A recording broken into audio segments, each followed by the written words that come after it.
বলেন আমিন। জোরে জোরে জোরে বলেন আমিন। বাহিরের আবহাওয়া গরম, পরিবেশও গরম, আপনারাও গরম অতিষ্ঠ। আমি আপনাদেরকে আরেকটু গরম লাগাই দেব, তাহলে গরমে গরমে ঠান্ডাও হইতে পারে, ঠিক না? গরম হতে রাজি আছেন ইনশাআল্লাহ? নারায়ে তাকবীর, লিল্লাহে তাকবীর। কোরআনের সৈনিক আমি, নেই তো কোনো ভয়, এক আল্লাহর গোলাম আমি, এই তো পরিচয়।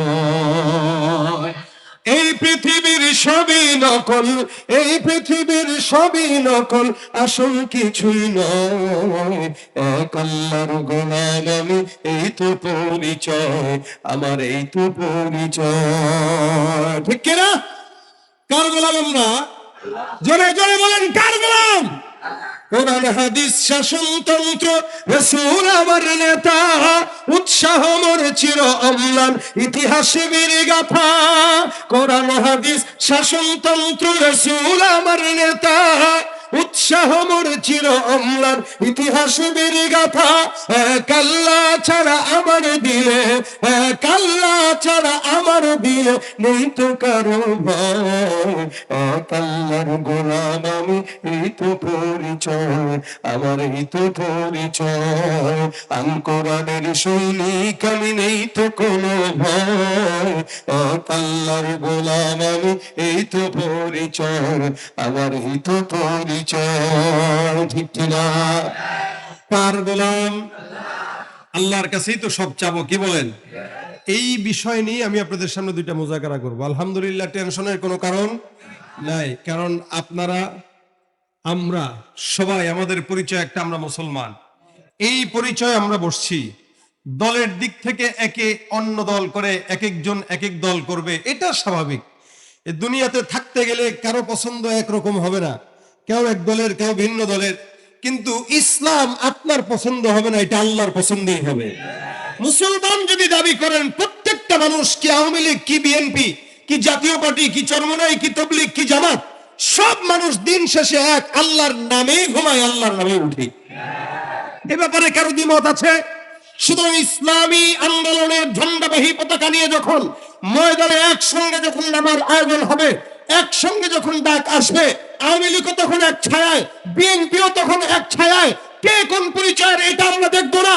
ইমানদার হিসেবে, মুসলমান হিসেবে, এক নবীর উম্মত হিসেবে, একসঙ্গে ইসলাম রক্ষায় আমরা সবাই ময়দানে একসঙ্গে ঘুমিয়ে বেরোবে, দেখতে না?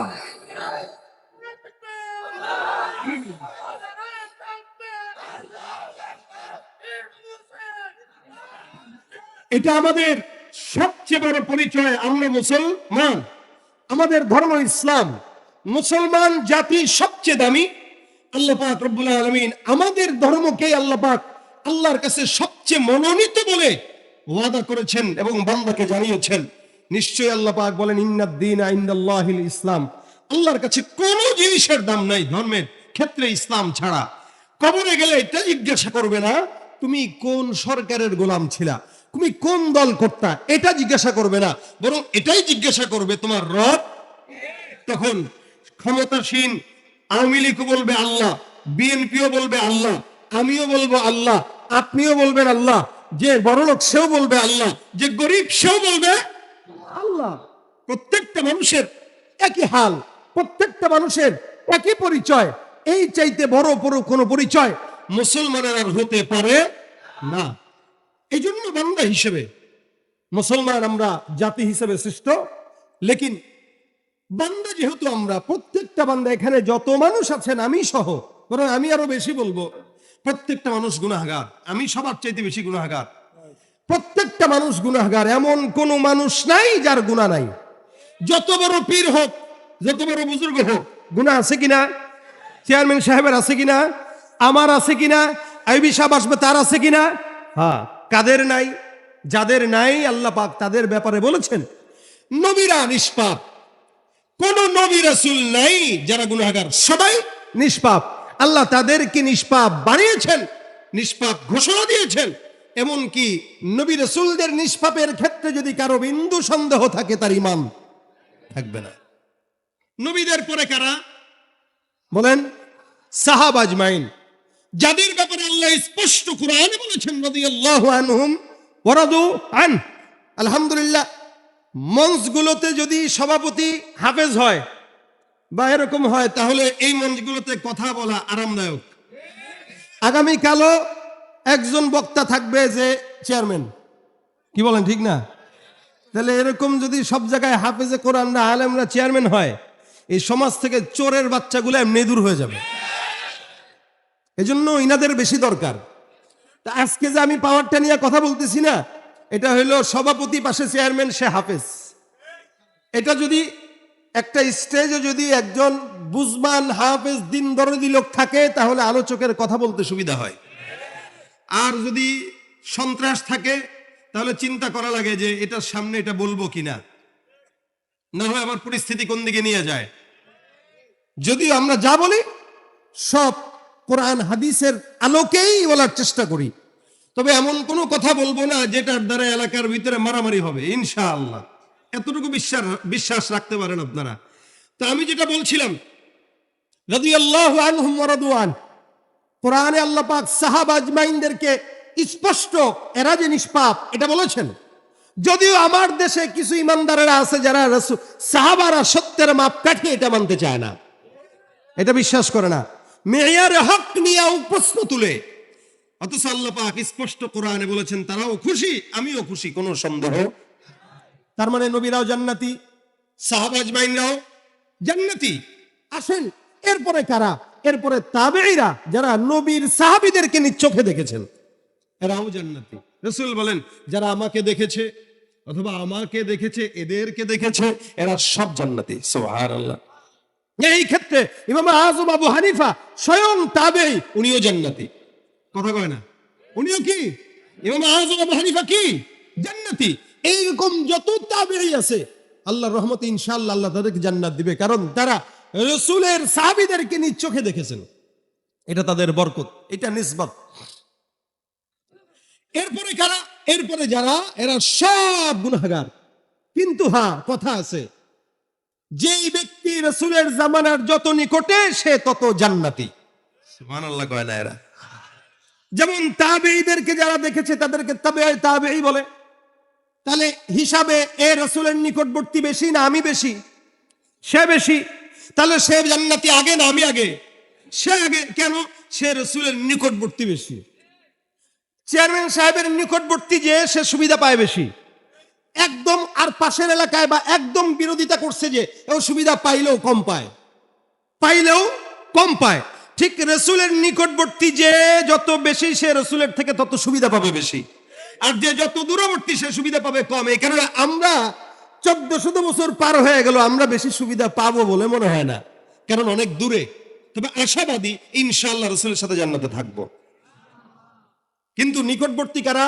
আল্লাহ পাক বলেন السابقون السابقون أولئك المقربون في جنات النعيم سلة من الأولين وقليل من الآخرين। আমার আল্লাহ পাক স্পষ্ট কোরআনের মধ্যে বান্দাকে জানায় দেয়, জমিনের মধ্যে যত বান্দারা আছে এদের মধ্যে যারা বেশি নিকটবর্তী রাসূলের জামানার, তারাই তত জান্নাতি। রাসূলের জামানা থেকে যে যত বেশি দূরে সে তত জাহান্নামী। কেন? রাসূলের জামানা থেকে নিকটবর্তী যত বেশি হবে ফিতনাও তত কম।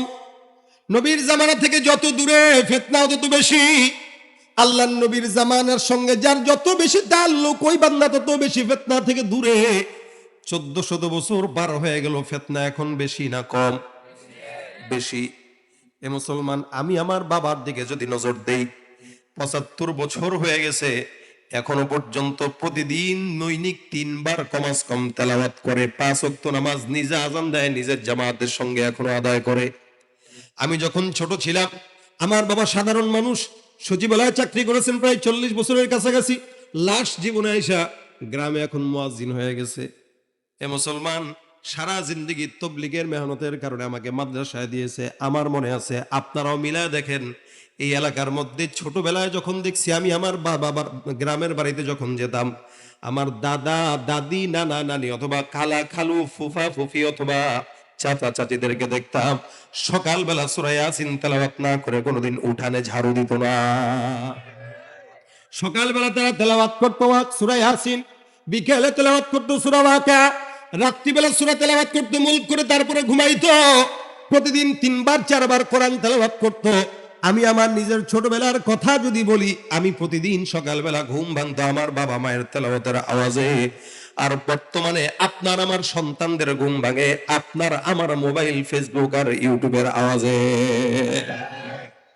পার্থক্য আছে না নাই বলেন? আমি আমার চোখের ঘুম ভাঙতো আমার বাবার তেলাওয়াতের আওয়াজে, আমার সন্তানের ঘুম ভাঙে মোবাইলের রিংটনের আওয়াজ। কেন? বলে জামানা যত সামনের দিকে যায় ফিতনা তত বেশি বাড়ে। জামানা যত সামনের দিকে আগাবে ফিতনাও তত বাড়বে। যদিও আমাদের দেশের নাম এখন স্মার্ট বাংলাদেশ, আমি মাঝে মাঝে বলি এই ডিজিটাল আর স্মার্ট নাম লাগায়া গুনাহের আঁকড়া আরো বাড়তেছে। মনে রাখবেন, জামানা যত ডিজিটাল আর স্মার্ট হবে মানুষগুলো তত ডিজিটাল হায়াওয়ানে রূপান্তরিত হয়ে যাবে। এই জন্য তো ভাইরা আমার, একসঙ্গে আগের কালে 5-6 জন একসঙ্গে 10 বছর পরে দেখা হলে গল্প আর গল্প 2 দিনই তো শেষ হয় না। রাত্রিবেলাও গল্প, সারাদিন গল্প, চা খাবি নি, এটা খাবি নি, ওটা খাবি নি, তোর বাসায় আমার দাওয়াত, আমার বাসায় তোর দাওয়াত। এখন 10 জন যদি একসঙ্গে হয়, 5 বছর পরে দেখা হয়েছে, 10 মিনিট কথা বলার পর 10 জনের হাতেই মোবাইল দিয়া সুন্দর করে ফেসবুক টিপে, ঠিক কিনা? তাহলে জামানা যত রাসূলের নিকটবর্তী মানুষ তত জান্নাতি। আল্লাহ পাক ডাক দিয়া বলেন, ওয়াস-সাবিকুনা আস-সাবিকুন উলাইকাল মুকাররাবুন ফি জান্নাতিন নাঈম সুল্লাতুম মিনাল আউয়ালিনা ওয়া কালিলুম মিনাল আখিরিন। এমন কোন বান্দা নাই যেই বান্দা গুনাহ করে না, কিন্তু এ মুসলমান গুনাহগার বান্দা হইলেও বান্দাকে আল্লাহ পাক রাসূলের নিকটবর্তী বানায় বান্দারে মাফ করে দেয়। এই জন্য মুসলমান আমরা যেহেতু রাসূলের নিকটবর্তী জামানা পাই নাই, আমাদের গুনাহের আসবাবটাও বেশি। পকেটেও গুনাহ, চোখেও গুনাহ, বের হইলেও গুনাহ, মসজিদেও গুনাহ, হারাম শরীফে গেলে সেখানেও গুনাহ। তাওয়াফ করবেন, চতুর্দিক থেকে মহিলা আর মহিলা, পর্দার কোনো বালাই নাই। এমন ভাবে হার জায়গার মধ্যে গুনাহের আসবাব আর আসবাব। এই সময়টাতে আল্লাহ পাক রব্বুল আলামিন বান্দাকে ছেড়ে দেয় নাই। আমার আল্লাহ ডাক দিয়া বলেন, খবরদার, লা তাকুনাতু মির রাহমাতিল্লাহ, লা তাকুনাতু মির রাহমাতিল্লাহ, ইন্নাল্লাহা ইয়াগফিরুদ যুনুবা জামিআ, ইন্নাহু হুয়াল গফুরুর রহিম। আমার আল্লাহ পাক রব্বুল আলামিন বলেন, জমিনের বান্দারা গুনাহ যদি হাজারো হয়ে যায়, কোটি কোটি গুনাহ যদি বান্দার হয়, এই বান্দা গুনাহটাকে মাথায় নিয়ে আসমানের মালিকের কাছে যদি যায় বলে, আল্লাহ জমিনের মধ্যে আমার মতো গুনাহগার আর কেউ নাই, আমার আল্লাহ বলে বান্দার চোখের পানিটা জমিনে পড়ার আগে আমি আল্লাহ বান্দাকে মাফ করে দেই। ভাইরা আমার, এই কারণে খুব বুঝবেন, আমি নিজে সবচাইতে বেশি গুনাহগার। মাথাটা একটু বালিশের সঙ্গে লাগায়া একটা বিন্দু যদি চক্ষুটা বন্ধ করে চিন্তা করি, আমি যদি ভাবি আয় হায় আমার এত গুনাহ যদি সমাজের মানুষ জানতো, আল্লাহর কসম করে বলছি আমার বয়ান কেউ শুনতো না। আমার গুনাহের কথা যদি মানুষ জানতো, সমাজের মধ্যে পাগড়ি আর জুব্বা লাগায় চোখ বন্ধ করে, চোখ খুলে বুক ফুলে চলতে পারতাম না। আমার আল্লাহ কত দয়াবান আল্লাহ, যে আল্লাহ বান্দার কোটি কোটি গুনাহ থাকার পরেও আল্লাহ পাক বান্দার গুনাহ কোনোদিন বান্দার সামনে প্রকাশ করে না। এ মুসলমান, আল্লাহ পাক বান্দাকে সুযোগ দেয়, বান্দা গুনাহ করছো, টেনশন নাই, সমস্যা নাই, আমি আল্লাহ পাক রব্বুল আলামিন তোমার জন্য বান্দা হাজির আছি। আল্লাহ পাক বলেন, আলামিন মুস্তাগফির, রাত্রিবেলা 3টার দিকে 4টার দিকে ডাকবেন, টেনশনের কারণ নাই। এলাকার চেয়ারম্যানের কাছে রাত 12টার পরে গেলে ডাক পাওয়া যায় না, সাড়া পাওয়া যায় না। মেম্বার, এমপি, মন্ত্রী যাই বলেন, রাত্রিবেলা সবাই ঘুমের জন্য তৈয়ার হয়ে যায়, কিন্তু আমার আল্লাহ ডাক দিয়া বলেন, বান্দা জমিনের মধ্যে সব বান্দারা ঘুমায়, আমি আল্লাহ পাক রব্বুল আলামিন তোমার জন্য হাজির।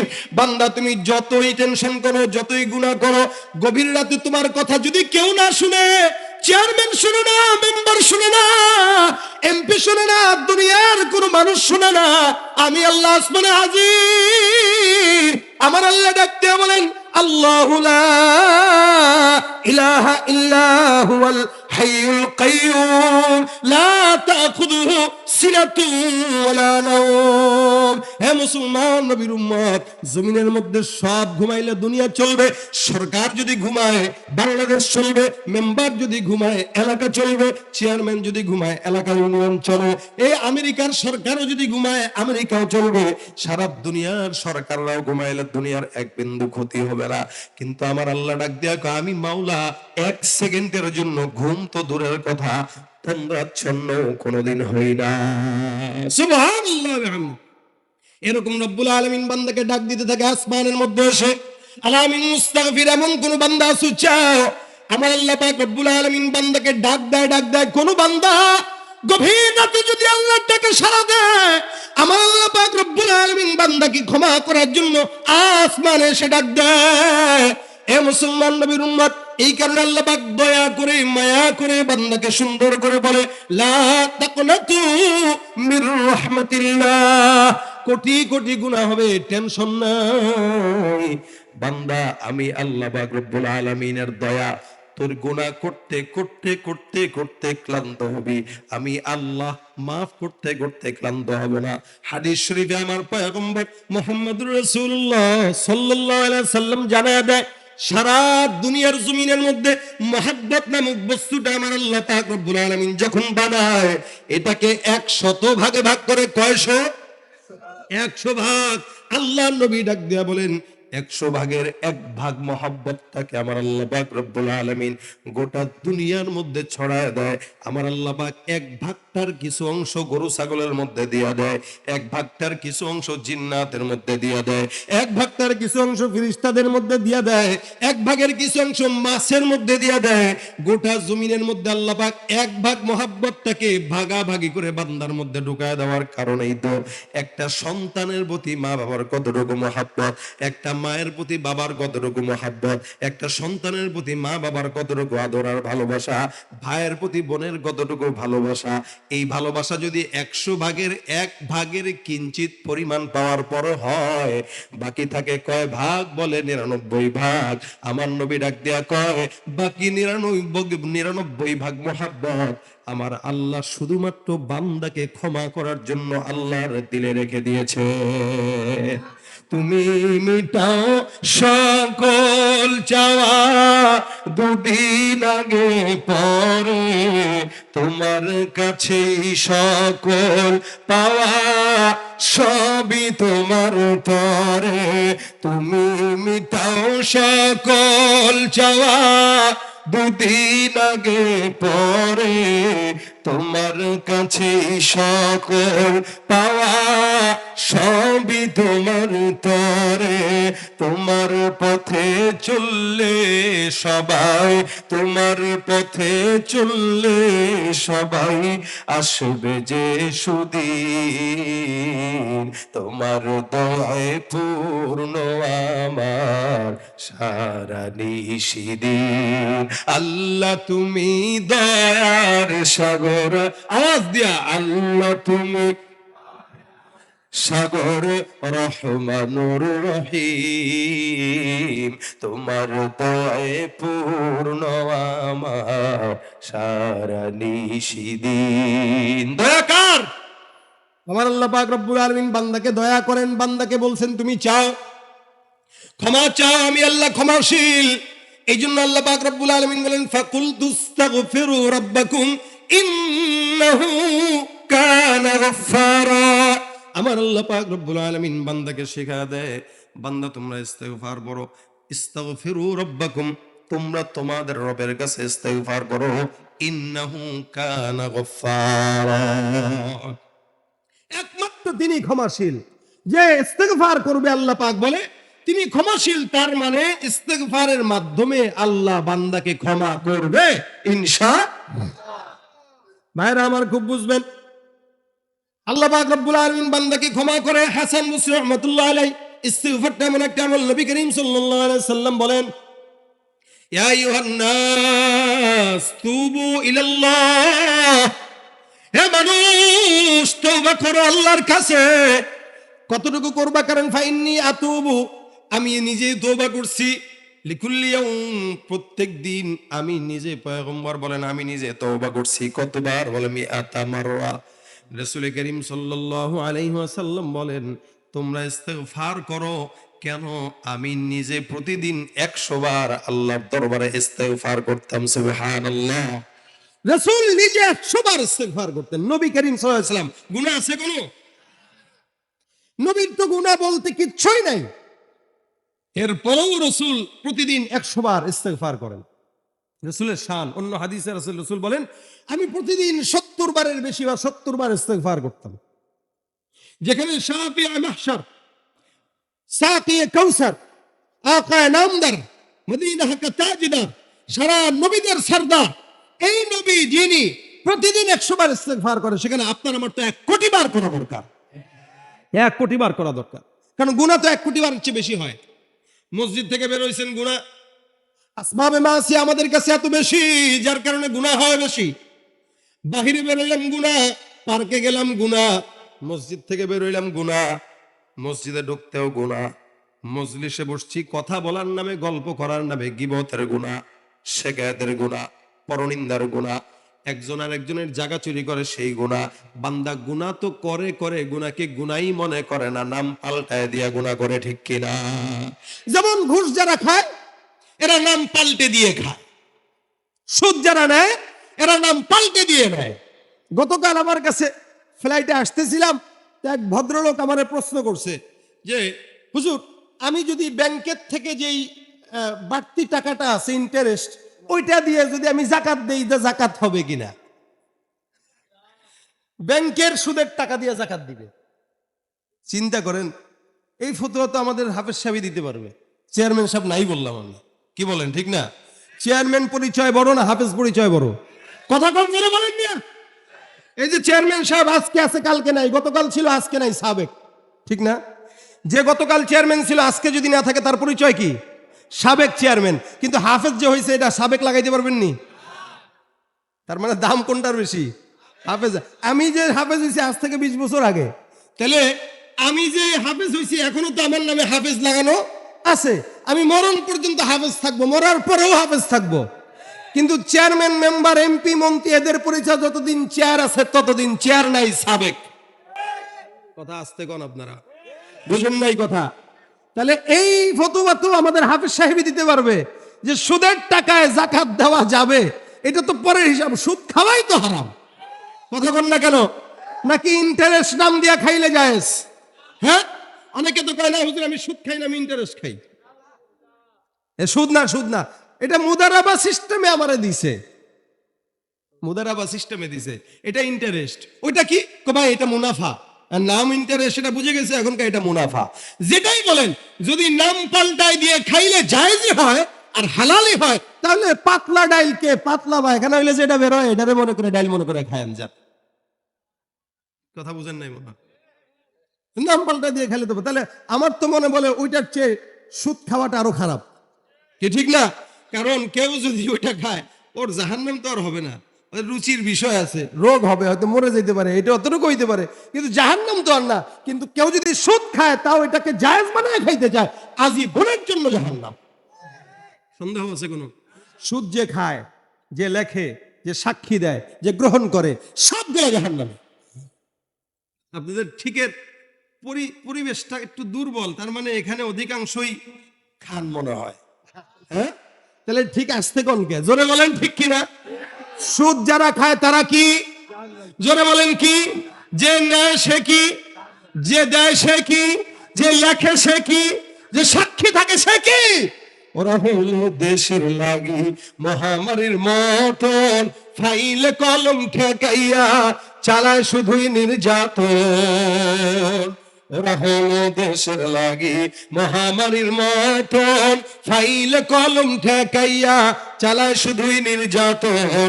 চুরের টাকায় ওদের ভুরি, ঘুষের টাকায় ওদের ভুরি, করে যে টান টান ওরা শিক্ষিত শয়তান। ওরা শিক্ষিত শয়তান, ওরা শিক্ষিত শয়তান।